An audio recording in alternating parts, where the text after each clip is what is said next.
जय हिंद, जय भारत।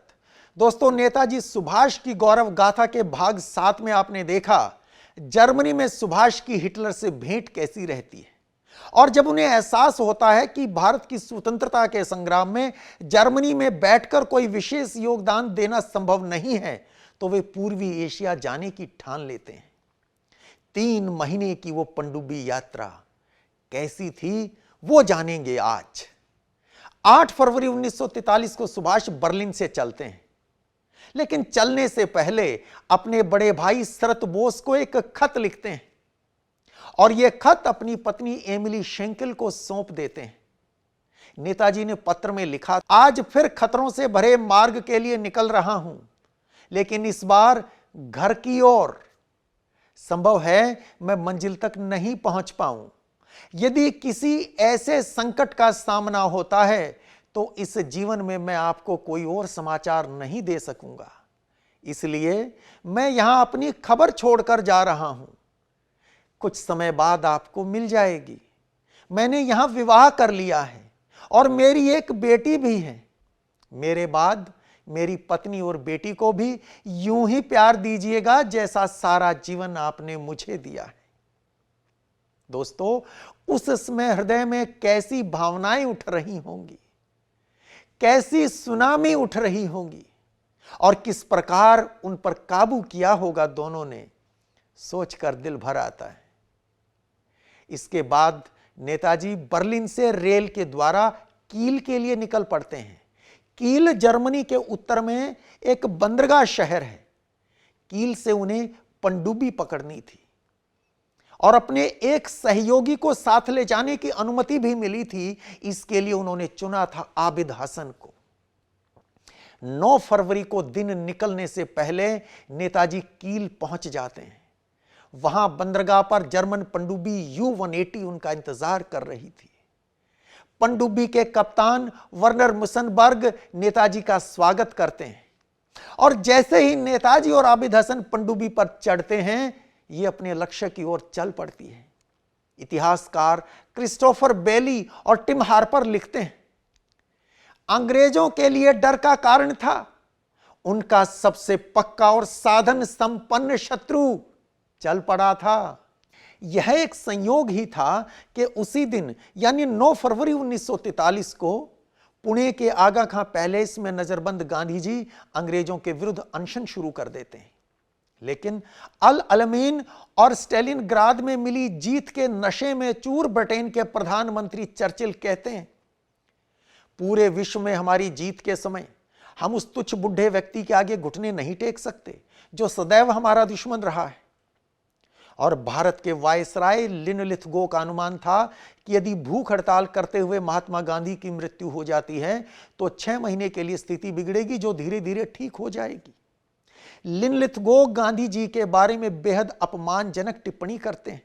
वे कहते हैं, विश्व का सबसे बड़ा पाखंडी जिसने ब्लैकमेल और आतंक की दुष्ट व्यवस्था खड़ी कर रखी है।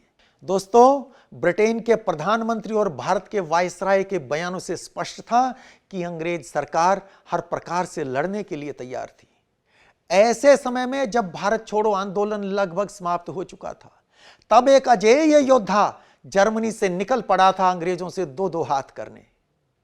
अंग्रेजों ने जापान और जर्मनी के कुछ गुप्त संदेशों को इंटरसेप्ट कर डिकोड कर लिया था और उन्हें अनुमान हो गया था कि उनका कट्टर शत्रु जर्मनी से चल चुका है, परंतु उसकी सही स्थिति क्या है, दिशा क्या है, इसका पता नहीं चल पाया था। नेताजी की पनडुब्बी कील से उत्तर दिशा में डेनमार्क के समुद्री क्षेत्र से होते हुए आगे बढ़ती है।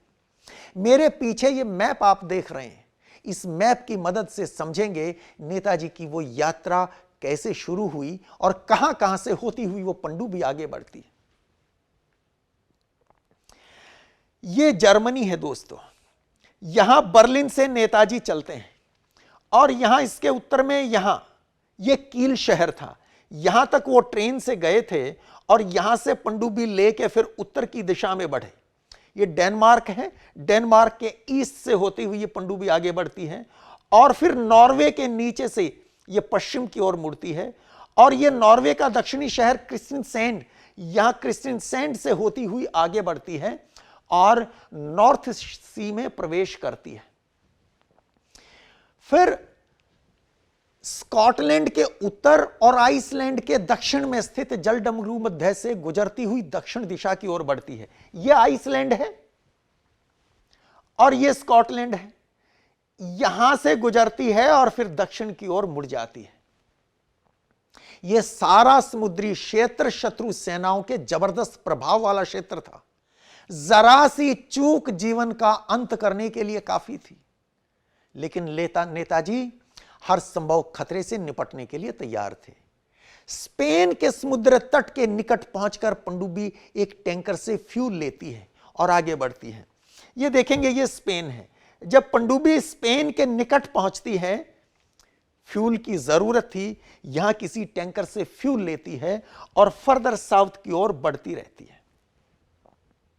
बैटरीज को रिचार्ज करने के लिए कुछ समय के लिए पानी से बाहर ऊपर सतह पर आना पड़ता था, लेकिन सारा दिन पानी के अंदर रहना मजबूरी थी ताकि दुश्मन का कोई जहाज उसे देख ना ले। पानी के बाहर इस पनडुब्बी की गति थी 18 नॉट्स पर आवर और पानी के अंदर 7.7 नॉट्स पर आवर। और अंदर का वातावरण बेहद चुनौतीपूर्ण था। नेताजी के साथी आबिद हसन लिखते हैं, अंदर दम घुटता था।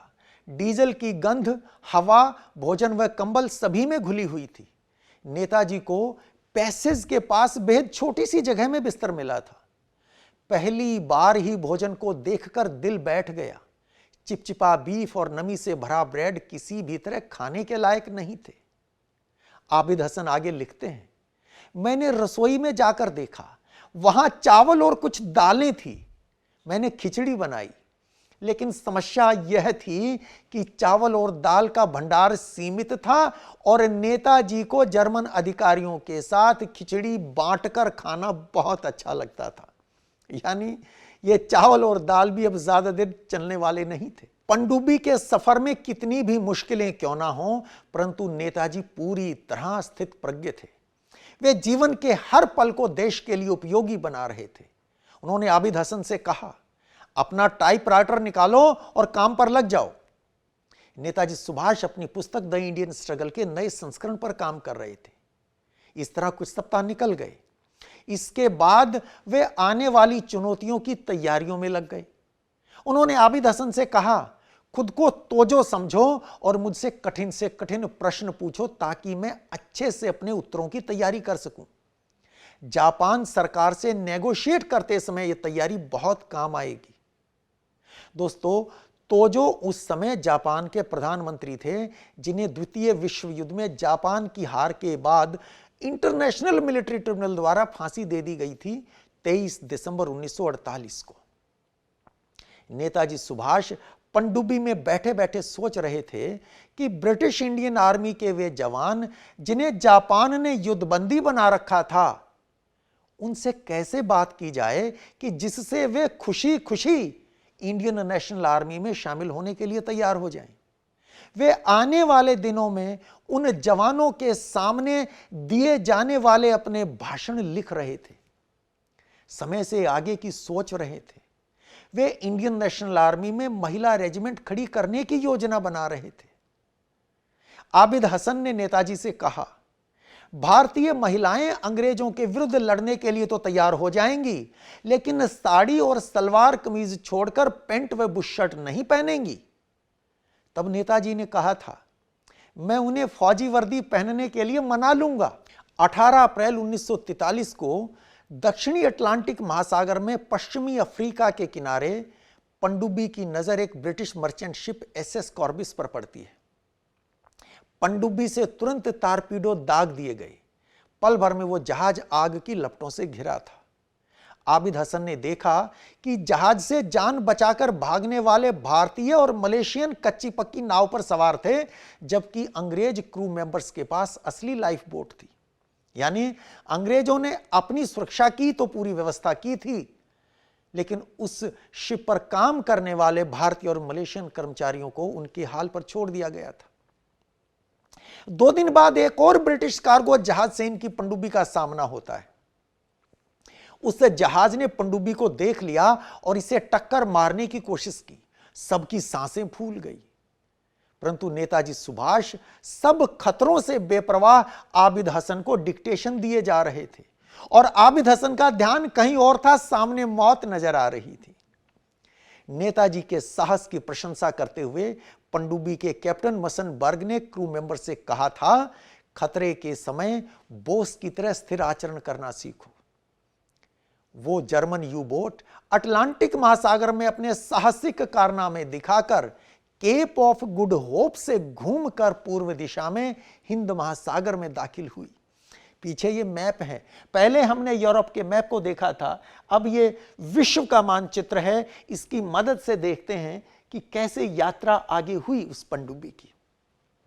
देखिए, यहां जर्मनी के कील से वो यू बोट चली थी और डेनमार्क और नॉर्वे के बीच से होती हुई आइसलैंड और स्कॉटलैंड के बीच से नीचे दक्षिण की ओर गई और फिर अफ्रीका के साथ साथ चक्कर काट के यहां केप ऑफ गुड होप से आगे होती हुई इंडियन ओशियन में प्रवेश करती। अप्रैल 1943 को एक जापानी पनडुब्बी I-29 कमांडर मसाओ ताराओका के नेतृत्व में मलेशिया के पेनांग से चलती है। यह मलेशिया है। यहां मलेशिया के पश्चिम तट पर पेनांग शहर से एक और पनडुब्बी चलती है I-29 अप्रैल 1943 में, और इसका लक्ष्य है कि मेडागास्कर के पास पहुंचकर जर्मन पनडुब्बी U-180 से बीच समुद्र में नेताजी सुभाष और उनके सहयोगी को ले लें और आगे की उनकी यात्रा को सुरक्षित पूरी करें। यहां से जापानी पनडुब्बी आ रही है और इधर से ये जर्मन पनडुब्बी जा रही है। निश्चित मेडागास्कर के पास नेताजी को जर्मन पनडुब्बी से उतरकर जापानी पनडुब्बी में सवार होना है।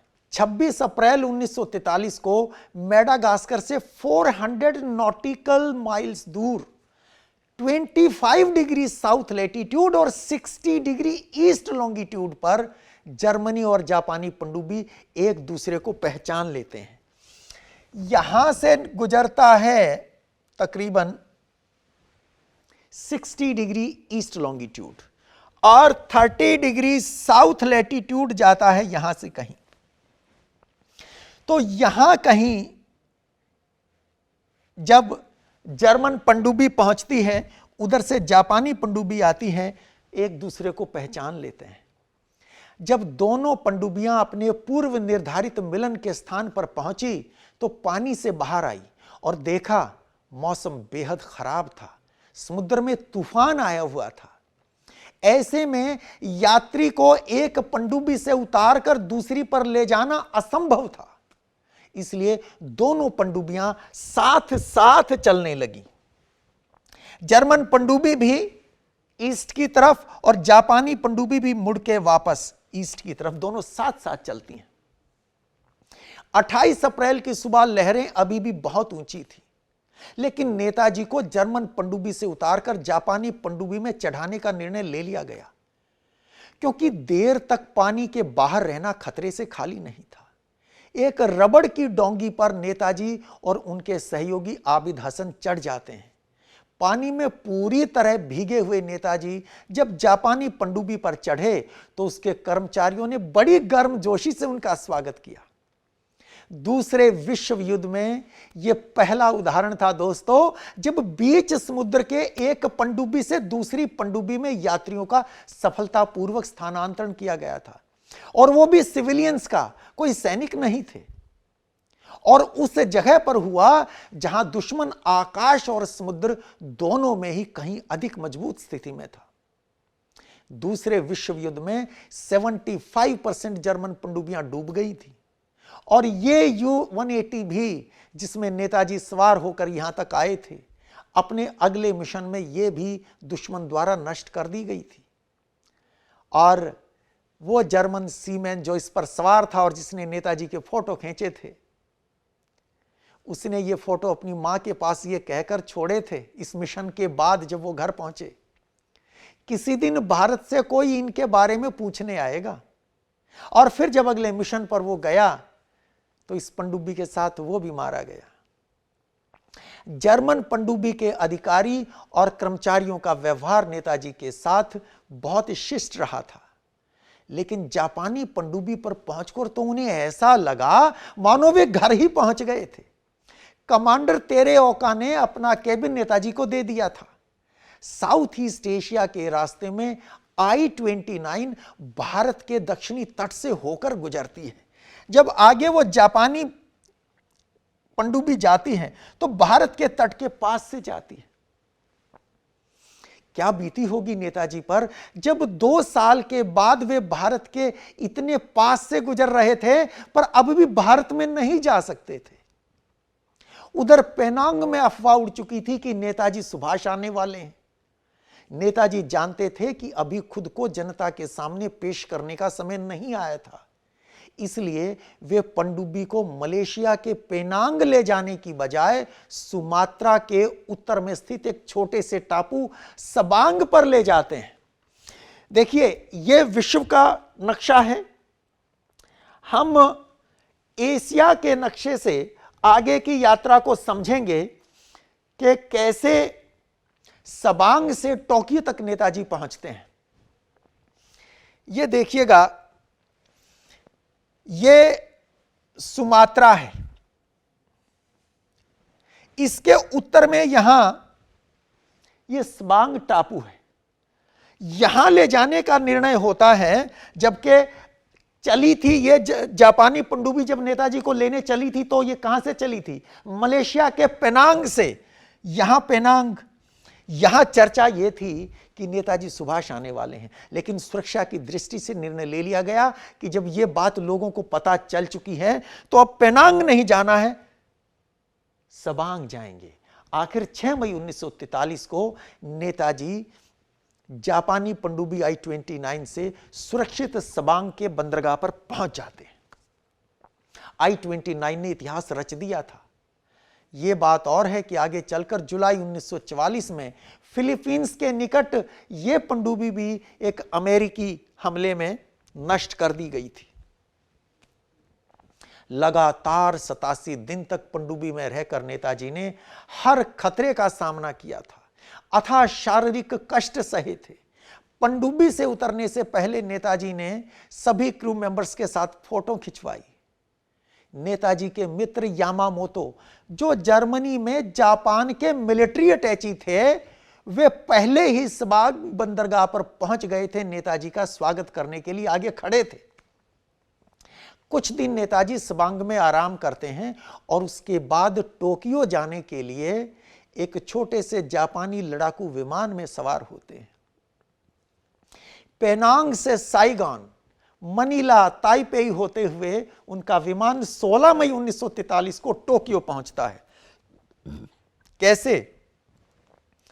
यहां सबांग से पेनांग और पेनांग से जाते हैं साइगॉन। ये देखिए, ये जो हो ची मिन्ह सिटी, आज वियतनाम के इस शहर को हो ची मिन्ह सिटी के नाम से जाना जाता है, उस जमाने में साइगॉन कहते हैं। साइगॉन पहुंचते हैं, साइगॉन से मनीला जाते हैं, मनीला से ताइपेई और ताइपेई से टोक्यो नेताजी पहुंच जाते हैं 16 मई 1943 को। वहां इंपीरियल होटल में उनके रहने की व्यवस्था होती है। अब उन्होंने नया नाम लिया था मात्सुदा। क्या क्या भेष बदले थे। जब घर से चले थे तो इंश्योरेंस एजेंट मोहम्मद जियाउद्दीन थे, और जब काबुल से चले थे तो एक इटालियन पासपोर्ट पर चले थे, ऑरलैंडो मात्सुदा। अब मात्सुदा, अब जापानी, लेकिन जल्दी ही भारतीय उनकी आवाज फिर से सुनने वाले थे। फिर भारतीयों के कानों में गूंजने वाला था, this is Subhash Chandra Bose speaking to his countryman in East Asia. लेकिन उसकी बात करेंगे अगली बार। आज इस कहानी को यहीं विराम देते हैं। आपको यह जानकारी कैसी लगी कमेंट बॉक्स में लिखकर जरूर बताइएगा। जय हिंद, जय भारत।